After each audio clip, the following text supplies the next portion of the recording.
Hi, everyone. Welcome to today's webinar. We're going to give it just one more minute and let people log in, and then we'll get going.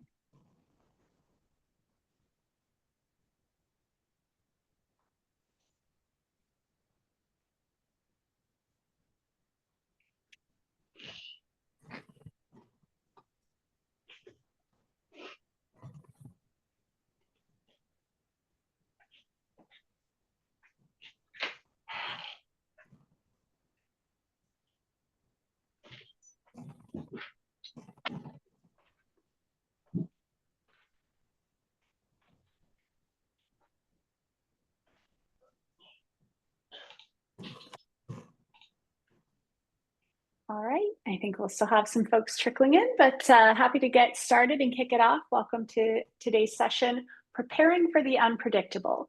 We'll be diving into managing workplace disruptions today. I'm Alex, and I head up marketing at Citation Canada. Today, we're bringing both an HR and a health and safety leader perspective to this topic. So I'm joined by two of our in-house experts, Sydney, who will be providing an HR lens, and Dustin, who will approach disruptions from the angle of a safety consultant. So let's start by meeting our experts. Sydney, can I ask you to introduce yourself first? For sure. Thanks, Alex.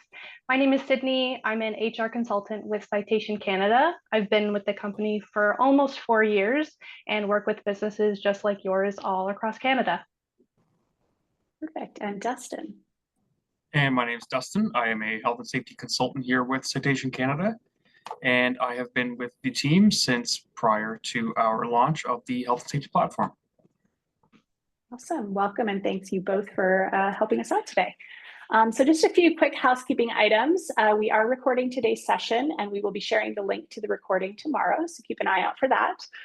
Typically, we do encourage your questions to be put into the Q&A feature during the course of the session, but given the sensitive nature of some unpredictable disruptions, which we recognize can be triggering for some, we've pre-screened some questions that were submitted at the time of registration. So we'll review those answers at the conclusion of today's presentation.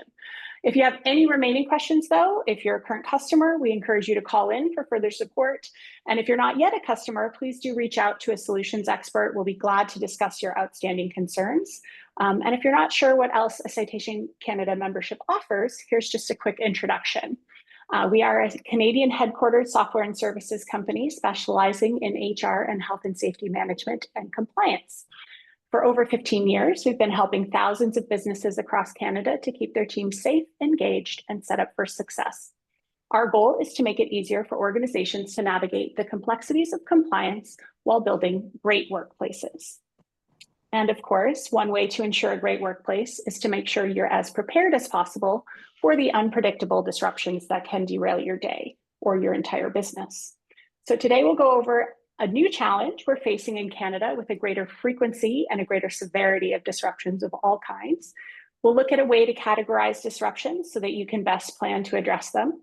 And finally, we'll go over some really important practices to ensure preparedness. So with that agenda, I will pass it along to Sydney to introduce the topic. Thanks, Alex.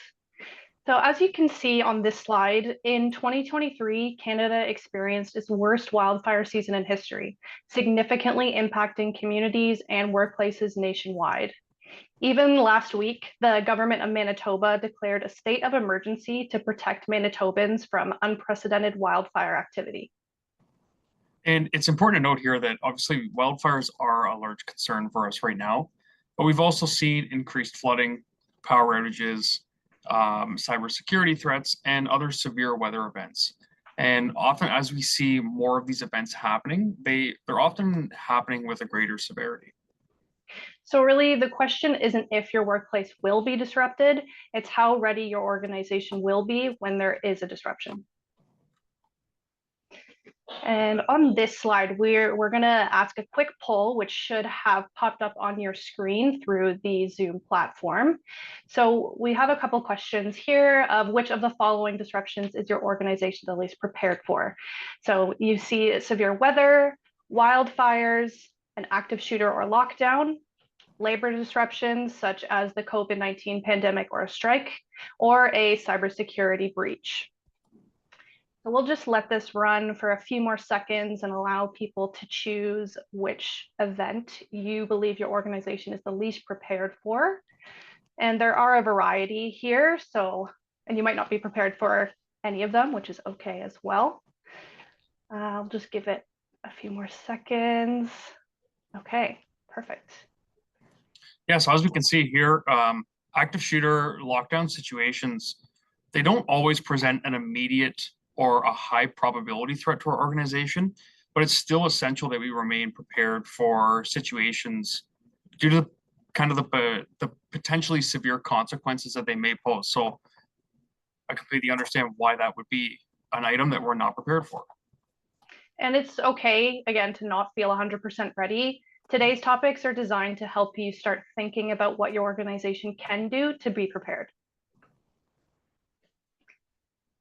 And understanding the type of disruption or event is definitely helpful to prepare and separate which emergency plans should be in place. One good way to do this is to break down disruptions into 3 categories. And we've done this here on this slide and presented them as a framework that Dustin can speak to. So we have anticipated but underestimated. These are events such as severe weather, snowstorms, thunderstorms that will likely result in our employees not being able to make it to work. Then we have potential threats, which is power outages, kind of similar to the severe weather and thunderstorms, but it's going to have an impact on our operations, such as our building lighting. We may not happen, but we still need to have an action plan in place. And then we have sudden emergencies. So this is items such as active shooter, fires, where there often isn't a warning, but preparedness is still going to be key for a quick and effective response. So from these categories listed, it really puts a highlight on why training sessions and simulations are a must to ensure preparedness. It's important to know that simulations should take place for all threats that may pose a potential risk, regardless of how rare that they may be.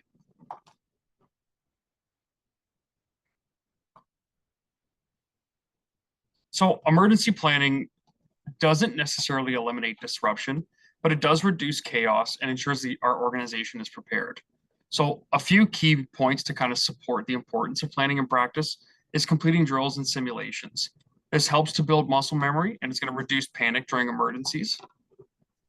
And it's also going to kind of help when our employees to work together. So employees know what to do, where to go, and it's just going to enhance overall coordination among the team. And then we have emergency response risk assessments. Risk assessments are going to help us determine the circumstances where you may be at risk. They're going to factor in any hazards and controls that may be present, and they're going to ensure that these are reviewed with employees and updated after drills, simulations, or even incidents. And then from an HR lens, all of Dustin's health and safety points really show that it's best not to rely on instinct in a disruptive event. These drills and practices provide staff with the tools to react to an event and reduce any type of panic on the day of.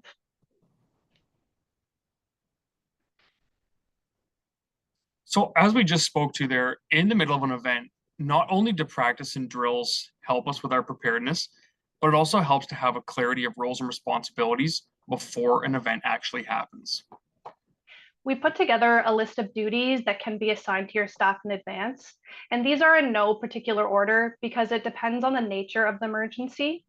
So some of these responsibilities that can be assigned are who is going to be initiating that emergency procedure, who will be completing the head count at the muster point. And for those who aren't familiar, a muster point is a technical term that is referenced in the fire code. Another word for this could be your evacuation meetup place or a designated meeting area. Another responsibility to be assigned before an event is who is going to be making the 911 call, who is going to be administering first aid, who will be directing emergency services on site, who will be communicating both internally and externally, who will be conducting any security checks if necessary, who's going to be making the all clear announcement, and who will be responsible for making the debrief.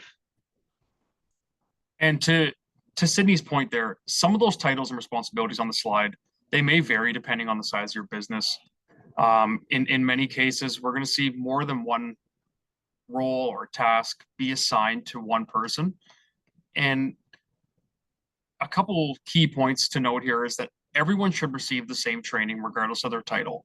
Everyone should be aware of the emergency response procedure. Everybody should know who their emergency chiefs are and what roles are assigned to them. And we should have a procedure in place to make sure that our backups are identified in case somebody's on vacation or somebody's absent for the day. We always want to make sure that there's somebody available and in charge in the event of an emergency. It's also important to make sure that all of your staff know who is assigned to which role. And even if a staff member doesn't have an exact responsibility given to them, they're still responsible to getting themselves to that muster point. It's also important to note that you have plans in place to assist those who might require it, complying with the accessibility standards of your jurisdiction. And one final thing to note is, how would employees access any updates or company communications during a disruptive event? So once we've thought about and implemented some of our preparedness techniques that we've kind of talked about here, your team should be able to follow a practice plan when and if an event occurs. We've put together a brief timeline here just to kind of show an example of how a day of plan would look like for your organization. One thing you'll all see on this slide is what we call an always on element of this timeline, which is communication. So I know we've all heard this saying many times before, but communication really is key. Even if the details of the event and what your next steps aren't clear yet, communicating with your staff and saying something like, "We're aware and we're working on it," is better than employees guessing or even imagining worst case scenarios. Something to also consider is having backup methods of reaching your employees in case of a disruption. So make sure that personal contact details such as email address or phone numbers are accurate and up to date. And just to kind of run through the day of event management here, we have the different steps. So detect and notify is just simply evaluate the situation and ensure that the necessary communication is made. Activate the emergency plan is just to initiate the evacuation. Ensure aspects of the plan are being followed. Ensure everybody knows what they're doing. Account for your people. Complete your head count at your muster point and ensure that everyone has evacuated and is accounted for. This includes employees, contractors, any visitors that may be on site at the time. And then we have assess and control. Speak with your emergency services. Talk to your team. Ensure the situation's safe and discuss the next steps. And we have document the situation. What went good? What went bad? Any questions, concerns from your staff that needs to be addressed? And then we have kind of our recovery and our reassessment where we're going to return to regular operation. We're going to review our timeline of events. We're going to make sure that everything was followed correctly. Any questions, concerns regarding the emergency are reviewed and addressed with our employees. And always a few takeaways from your day of event is just to make sure that in the event of an emergency, your employees know who's in charge. They know that need to listen to them, and they know that there's a plan in place for a reason. Keep your employees calm, ensure communications maintained throughout the event, and make sure that all personnel are aware of exactly what's going on. And while it's great to have your day of plans in place, there are some other factors to consider. Like, what if your building becomes unsafe or if travel becomes impossible? You'll see on this slide that we put together some helpful questions to jumpstart your plans surrounding a potential office closure or shelter in place event. So obviously this list isn't exact. Every business location is going to have their own considerations to put in place. But some questions that we should consider asking ourselves are, is it safe for my employees to come or leave work? In the event that it's an active shooter or a similar situation requiring a lockdown, is our site locked down correctly and has it been verified? And then is there any further hazards or risks present that have gone unaddressed that may be of a harm to our employees? Another question to ask is, have you made all necessary communications, whether that's internally with your own staff or externally with any vendors or even clients or customers that might be coming into the office? And another question is, will employees be expected to work remotely in the event of an office closure? Also, be sure to keep in mind that each of these plans might be different depending on if it is before working hours, if the disruptive event is during work hours, or if it happens after work. And even once the disruptive event is over, there's always work that has to be done. It's important to ensure that the safety of all our parties is maintained, the site is safe for our employees to return, and that emergency situations are clearly reviewed. So safety briefings should be completed with all our employees just to kind of ensure transparency with everybody. The human resources manager and the health and safety manager should be working collectively to ensure that the necessary post-event resources and support are available to all employees. This could just be something simple as employee assistance programs. And as Dustin just noted, offering employee assistance programs is a great way to support your employees' mental health after a disruptive event. You can also consider conducting a quick survey to assess how your employees felt about how the emergency response plan went. Citation Canada does have a survey tool on the platform that you can use to help you with this process. Allowing employees to provide anonymous feedback is an important element to have your employees feel heard and supported. And don't forget to acknowledge your employees' efforts after the event. They're a really important part of your organization's emergency plan. And then always going back to that ongoing thread of communication, be sure that you have a plan to communicate the road ahead clearly to your staff, focusing on what went well, what didn't, and what steps your organization is going to take to improve. And a really good practice there is to address your emergency event with your health and safety representatives, your health and safety committees, and just to make sure that all of your employees feel like they're involved in those discussions. This is also a great time to review and update your emergency response risk assessments, just to be able to make sure that all hazards are identified and any controls that aren't already in place that need to be in place are implemented and communicated. We hope that today's topic has reinforced the idea that preparedness isn't a one-time event and does need to be practiced. I'll also reiterate that it's important to encourage feedback from your staff. This helps your employees to feel confident, involved, and informed in your organization's emergency plans. And just speaking on emergency plans, remember that that your emergency plan is not a one and done document.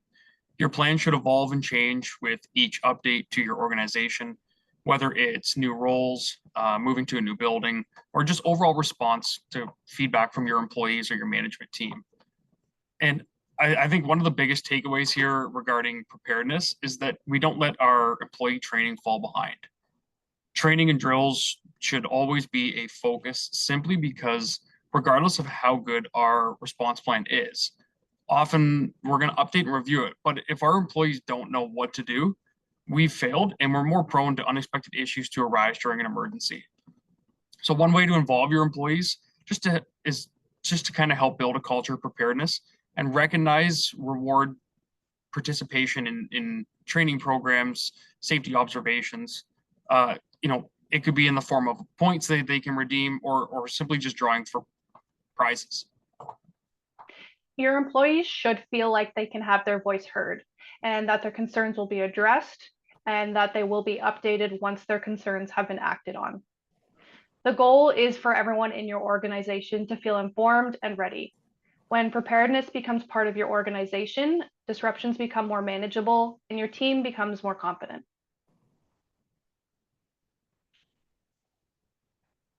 So we'll wrap up briefly here with a few takeaways. So number one is the importance of having tailored response plans. Without a response plan, your organization is already at risk for any potential dangers, I guess, to your employees. Number two, the necessity of regular drills. It does not matter how good your response plan is. Without regular drills and simulations, your employees aren't going to know what to do when an emergency arises. Number three, the value of clear roles and communication. Roles and responsibilities must be identified and communicated to ensure that all kind of employees have both training during emergencies and understand who's in charge at the time. And number four, a support mechanism for post-event recovery. A focus should always be made on ensuring that the health and safety of your employees and your staff remains a priority at all times. Thank you, Dustin and Sydney. Great discussion so far. As I mentioned earlier, we did collect some specific questions on this topic from registrants in advance of the session today. So we'd like to ask some of those questions now for a little more detail.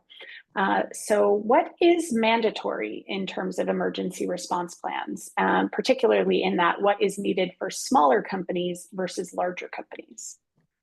So all employers, regardless of size, are required to abide by the occupational health and safety legislation and ensure the safety of all personnel on their site.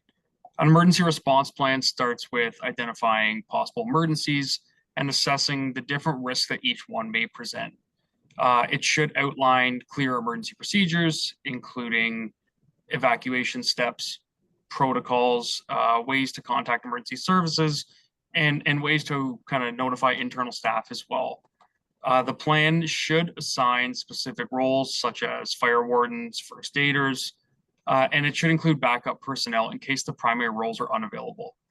Your plan should also be marked with exits, fire extinguishers, and your emergency response meeting point.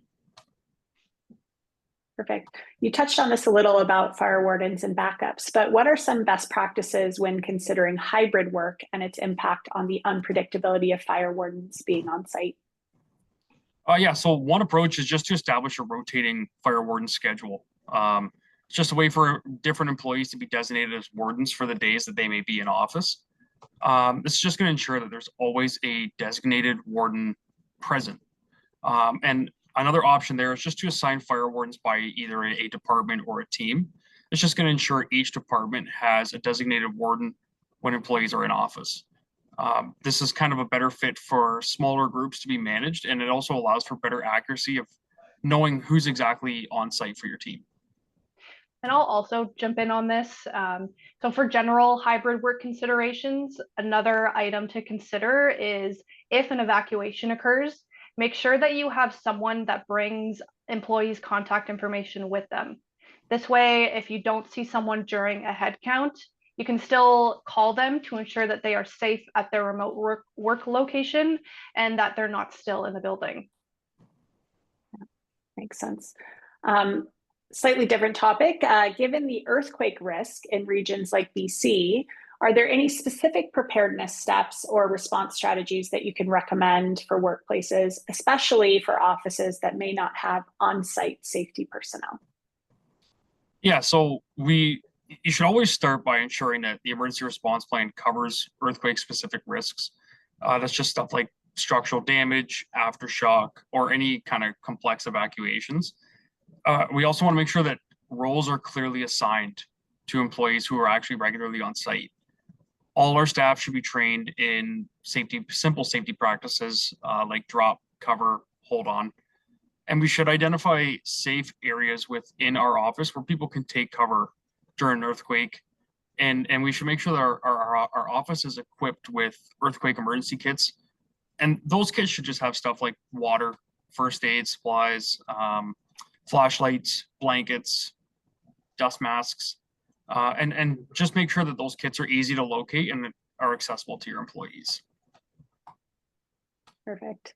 And this is a question we hear a lot in terms of who's responsible. So if you rent a shared office space, who is responsible for establishing safety procedures? Mm-hmm. So often the landlord will handle the building level protocols, like where the evacuation routes are, but you are still responsible for your own people. So make sure that your emergency plan aligns with your landlords and that you've clarified any type of communication channels between both parties. And somebody is wondering, what is the tipping point for investing in this type of preparation? We've never had a serious disruption before. What should incentivize us to do this? Yeah, for sure. So if you've been lucky and not had a disruptive event, that's great, but that's not necessarily the same as being prepared. So really the best time to build your parachute is before you need it. Disruptions aren't necessarily an if, they can be a when. And you mentioned, both of you, about involving employees in creating emergency response plans. So any tips or best ways to involve employees in that process? So one way that you could involve employees is to invite team representatives from different departments to contribute to the planning, especially those who are in the office or on the ground who understand day-to-day operations.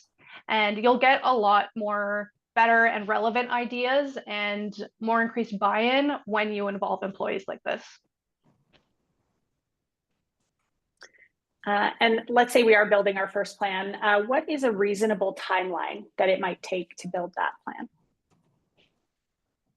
Yeah, I mean, for that, you just want to start small. A couple months is realistic if you're working at it part-time.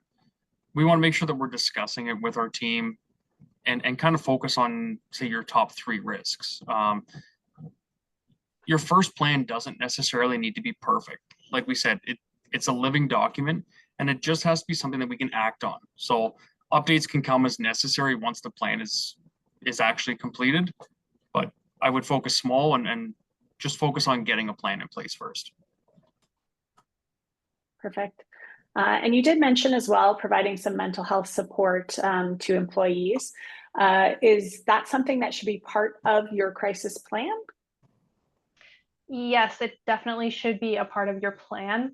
The mental health supports are really important after a disruptive event. So a couple of things you can consider is short-term mental health support, offering flexible schedules if that's an option, and really being transparent with your updates, again, with that kind of communication plan about what went well, what didn't, what steps you and your organization are going to take moving forward. And it's also important to normalize checking in on how your team is feeling and not just what they're doing after the disruptive event. Got it. And any legal obligation to have an emergency plan in place? There definitely is. Every jurisdiction has some sort of requirement for emergency planning under occupational health and safety laws. The specifics are going to vary by province, but in general, you are fully expected to prepare for any foreseeable risks and ensure that your employees are safe. So every single business should have some sort of emergency plan in place. Got it. And one question we received in advance, and I see Kathy actually has asked the same question on the line today. What is a good cadence for drills or refreshers? How often should you be doing them? So at minimum, we should be doing our drills at least once a year with all of our staff. That would be for anybody who works in office. But ideally, we should be doing refresher, not necessarily drills, but we should have some sort of refresher sessions. They could just be mini scenarios with our employees, kind of training review, or just kind of reviews with our staff, whether they're in toolbox talks all throughout the year with different discussions. But the bottom line is you do need to have a evacuation drill with all of your employees at least once a year. Makes sense. All right, those were the questions that we had planned for today. I do see a request from Charlene to just slide back to this key takeaway slide for a moment. So again, as Dustin reviewed, the importance of tailored response plans, necessity of regular drills, value of clear roles in communication, and having a support mechanism for post-event recovery. So those are our key takeaways from today. With that, I will say thank you to Dustin and Sydney. I did want to share as well, if you don't know, that we do provide a variety of checklists and best practice articles that can support you as you're working to build your emergency plans. Once documented, you can also have all of your employees review and sign off on the plans through our platform. We also provide recommended schedules for drills and offer live support should you have any questions along the way. So if you'd like to be connected this afternoon or soon after with a solutions expert to kind of keep this conversation going and learn more about what Citation Canada can do to help your business and your emergency preparedness, please follow the link in the chat and just confirm your contact information, and we'll be in touch very soon. So with that, thank you all for joining. We'll see you in August. We'll be discussing the importance of workplace ergonomics. So whether that's in a manufacturing facility or a remote home office. We look forward to seeing you again then, and have a great rest of your day. Thanks all. Thank you.